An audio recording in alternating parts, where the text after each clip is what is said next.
নমস্কার সবাইকে। ব্লগটা কিন্তু আবারও সন্ধেবেলা থেকে শুরু করে দিয়েছি আমি বৃষ্টি। আমার নতুন একটা ভিডিওতে সকলকে জানাই অনেক স্বাগত। এখন কিন্তু সন্ধেবেলা একটুখানি সবাই আমরা একটু ঘুরতে যাব বলে বেরিয়েছি। তো কোথায় যাব না যাব দেখো ভিডিওটা, তাহলেই বুঝতে পারবে। তো চলো, এখানে হচ্ছে একটুখানি দাঁড়িয়েছিলাম আর ডেকোরেশনগুলো একটুখানি দেখছিলাম। তো তারপরে আমাদের রুমের সামনেই দাদুদের বাড়ি থেকে মাত্র 10 মিনিট পায়ে হেঁটে এলেই কিন্তু স্টেশন। তো স্টেশনে আমরা বাদাম, ছোলা, তারপরে এইসব হচ্ছে নিয়ে খেতে খেতে এখানে বসে আছি, ওই হাওয়া খাচ্ছি, বাতাস খাচ্ছি, এরকমটাই। কারণ বুঝতেই পারছো ওই দিনটা ছিল প্রচুর গরম। কারণ এই ভিডিওটা হচ্ছে মে মাসের 4 তারিখ, আর মে মাসের 4 তারিখেই কিন্তু দাদুদের বাড়িতে কালী পুজো হয়েছিল। তো ওখানে বেশ আমরা আধা ঘন্টা 1 ঘন্টা সময় কাটিয়েছি। তারপরে চকলেট এটা সেটা, তো বাদাম ভাজা, তারপরে ছোলা ভাজা, মটর ভাজা,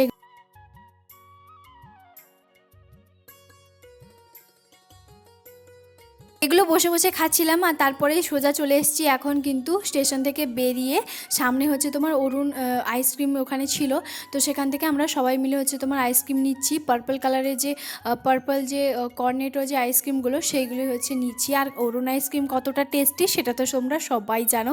কারা কারা খেয়েছো বা এখনও খাওনি অবশ্যই জানিও। আমার তো ব্যাপক লাগে, 2-3বার যতবার খেয়েছি ততবার মনে হয়েছে যে হ্যাঁ দারুণ।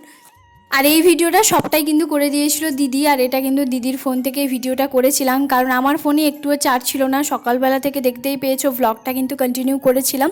তো তারপরে হচ্ছে আমি ফোনটা চার্জে বসে এই যে এখন চলে এসেছি বাড়িতে। এরা একটু সহৃদয়বান ব্যক্তি, আমরা তো ভালো না। গিফট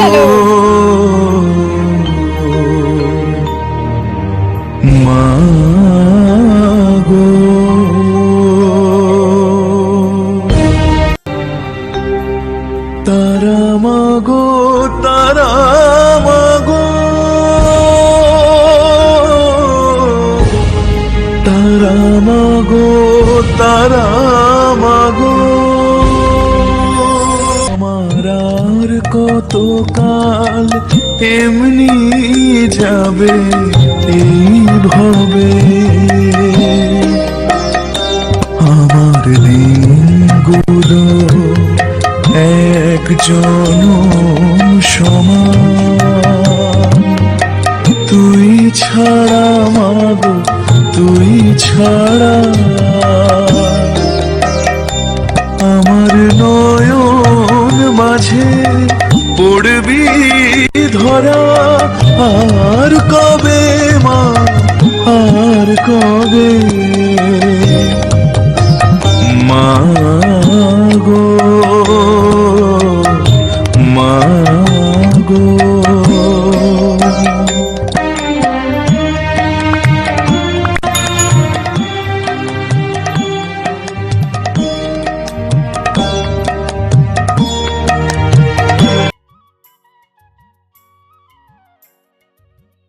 আর এখানে হচ্ছে আমরা 3জন মিলে বসে আছি, আমি, দিদি আর বাবু। তো কারণ হচ্ছে এখানে বাজনাটা বাজছিল, তো বেশ ভালোই লাগছিল, ঠান্ডা ঠান্ডায় বেশ বাতাস দিচ্ছিল তার জন্য। তো বাবা তো প্রচুর পরিমাণে কাজে ব্যস্ত। বাবাকে এই ভ্লগে যে কত মিনিট তোমাদেরকে দেখাতে পারবো কিনা তার কোনো ঠিক নেই, কারণ বাবা অনেক কাজের হচ্ছে তোমার দায়িত্বটা নিয়ে রাখে।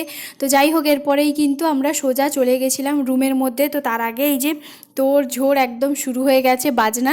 তো যাই হোক, কারণ হচ্ছে আমরা ওখানে বসেছিলাম, কারণ মাসি আরও গেছিলো ওই ছোটো দাদুদের বাড়ি, তার জন্য। তো যাই হোক, একদম সেজে গুজে কিন্তু চলে এসেছি। ওখানে কোনো কিছুই ভিডিও করতে পারিনি, বুঝতেই পারছো। ওখানে সবাই মিলে আমরা ওই ঘরটাতে বেরিয়েছিলাম বলে এত পরিমাণে ঘেমে ভূত হয়ে গেছিলাম। তো তার জন্য একদম চলে এসেছি সোজা পুজো প্যান্ডেলে। তো পুজো প্যান্ডেলে এসে যখন দেখি ঠাকুরকে কিন্তু সমস্ত কিছু সোনার গয়না এগুলো কিন্তু পরানো হচ্ছে, দাদু পরাচ্ছে আর আমাদের হবু মেশো হচ্ছে তোমার পরাচ্ছে। তো যাই হোক, এখানে হচ্ছে সবাই মিলে প্রচুর পরিমাণে ভিড় আছে। আর ওই দিনটা যে কি পরিমাণ গরম বীভৎস ছিল সে আর কি বলবো। এখানে মনে হয় 6টা থেকে 7টা ফ্যান চলছে, কুলার চলছে, তাও যেন হচ্ছেই না। বুঝতেই পারছো একটা জায়গার মধ্যে যখন এত লোকজন থাকবে সেখানে গরমটাও কতটা থাকবে। আর আর এই বছর মনে হয় সেরা গরম পড়েছে বলতে পারো, বীভৎস রকমের গরম।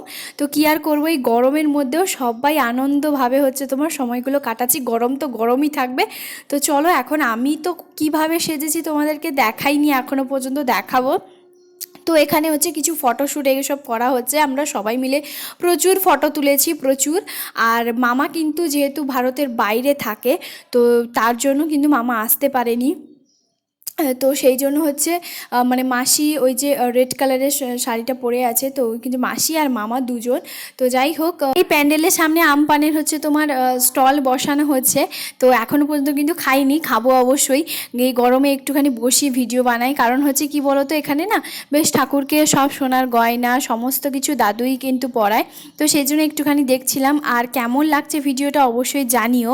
তো কত ফুট ঠাকুর আমি আজকের ব্লগেই তোমাদেরকে বলে দেবো, কারণ আগের ব্লগে কিছুজন হচ্ছে তোমার লিখেছে যে বাবা এত বড় ঠাকুর, ভীষণ ভালো লাগলো, আর কত ফুট জানিও। তো সেই জন্য আমি অবশ্যই বলে দেবো, আমি এখনও পর্যন্ত জানি না, তো ভুলে গেছিলাম, তার জন্য আসলে ঠিকঠাক না বললে হয়তো কেমন লাগবে, তার জন্য। তো যাই হোক, এই যে দেখতেই পাচ্ছ সবাই কিন্তু দাঁড়িয়ে আছে।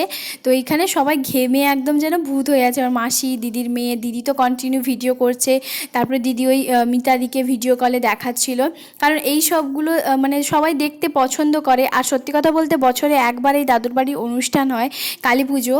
তো সবাইকে যে আমাদেরকে ডাকে এটাই অনেক আমরা বলে মনে করি, কারণ দেখো কত দূরের সম্পর্ক সেটা নিশ্চয়ই বুঝতেই পারছো, মায়ের মামার বাড়ি। তো সেখানে আমাদের কতটা পরিমাণে ভালোবাসে সেটা মানে বলে বোঝাতে পারবো না। তো যাই হোক, সেই জন্য। আর এখানে হচ্ছে যেহেতু অনেক বড় বড় মানে মালা হচ্ছে তোমার ঠাকুরকে পরানো হচ্ছে, তো সেই জন্য একটুখানি মানে অসুবিধে তো হয় স্বাভাবিক। আর প্রতি বছর হচ্ছে কি বলো তো, দাদুর মানে ছোটোবেলা থেকেই দেখে আসছি যে দাদু কিন্তু এইরকম প্রথমে হচ্ছে একটু মিডিয়াম ছিল, মানে মিডিয়াম বলতে পারো আমাদের চেয়েও ঠাকুর বরাবরের জন্যই লম্বা ছিল, মানে বড় করা হতো। কিন্তু কি বলো তো, দাদু আস্তে আস্তে আস্তে আস্তে সেটা এক চাকর করতে করতে প্রতি বছর এরকম করতে শুরু করে দিয়েছে যে নিয়ে যেতে একদম মানে রাস্তায় তারে লেগে যায়, এরকমটাই প্রচুর হচ্ছে তোমার হ্যারাসমেন্ট হতে হয়, তবে কিছু করার নেই। তো যাই হোক, তো সবাই মিলে হচ্ছে বলেছে যে আর ঠাকুর বড় করো না, এরকমটাই থাক, না হলে আরও ছোট করে দাও, তাও ঠিক আছে। কিন্তু এই যে হ্যারাসমেন্টটা, সেটা যখন ঠাকুর বেরোয় বা ঠাকুর আসে সেই সময় যে কতটা পরিমাণে নাজেহাল অবস্থা প্রত্যেকের হয়, মানে যারা হচ্ছে ঠাকুরটাকে নিয়ে আসে, সবাই মিলে তো নিয়ে আসে, তো তার জন্য, তো ওই জন্যই একটুখানি অসুবিধে হয়। আর এই যে দেখতেই পাচ্ছ মা আর দিদি একদম ভীষণ সুন্দর লাগছে, দিদিকে বেশ গর্জিয়াস লাগছে। তো এখানে হচ্ছে আমি 2 গ্লাস আমপান অলরেডি খেয়ে নিয়েছি, এটা বলেছিলাম অল্প একটুখানি খাবো। তো যাই হোক, খাওয়া দাওয়া করার পরে এখানে কিন্তু বাবা যেহেতু এখানে খাবার দাবারের কাছে আছে, তো বাবা বললো আসো একটুখানি আইসক্রিম খেয়ে নাও। আর বিশ্বাস করবে না, তো এই আইসক্রিম না আমি মাত্র একটা খেয়েছি। আর ওখানে ঘর তুলতে যাওয়ার জন্য সবাই রেডি হয়ে গেছে, আমাদেরকেও ডাকছে, তো সেই জন্য আমরা চলে এসেছি। তো একটা আইসক্রিম খেয়েই চলে এসেছি। আর এরপরে হচ্ছে তোমার ঘর তুলতে যাওয়ার সময় একটা মহা বড় বিপদ হয়েছিল, তো সেটা কি হয়েছিল না হয়েছিল সেটা দেখার জন্য তো অবশ্যই পরের ভিডিওতে চোখ রাখবে। তার জন্য যদি চ্যানেলটা সাবস্ক্রাইব না করে থাকো অবশ্যই চ্যানেলটা সাবস্ক্রাইব করে দিও।